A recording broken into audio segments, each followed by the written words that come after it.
ফের ধেয়ে আসছে শীত। বুধবার সারা দেশে দিনের তাপমাত্রা 1 থেকে 2 ডিগ্রি সেলসিয়াস কমছে।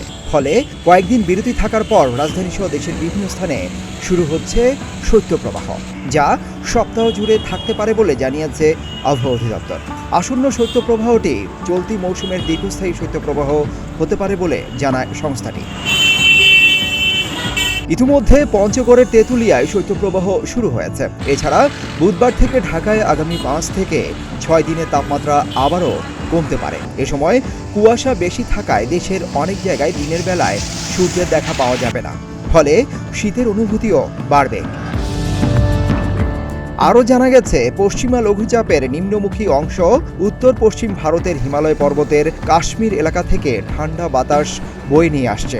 এই হিমেল বাতাসের প্রবাহ ভারতের মধ্য ও উত্তর পূর্বের রাজ্যগুলো পেরিয়ে পূর্ব দিকে আসছে, যা বুধবার সকাল থেকে তা বাংলাদেশের উপর দিয়ে প্রবাহিত হচ্ছে।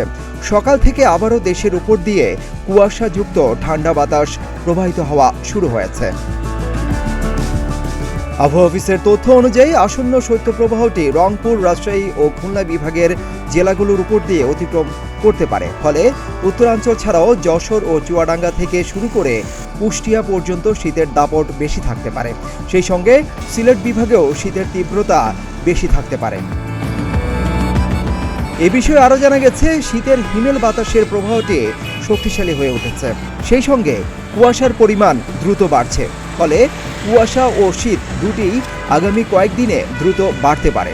14 জানুয়ারি পর্যন্ত এই শীত থাকতে পারে বলে জানা গেছে। তবে থেমে থেমে শীত ফেব্রুয়ারি পর্যন্ত থাকবে বলেও জানায় আবহাওয়া অফিস। সিদ্দিকুর রহমান রোমন, প্রতিদিনের বাংলাদেশ।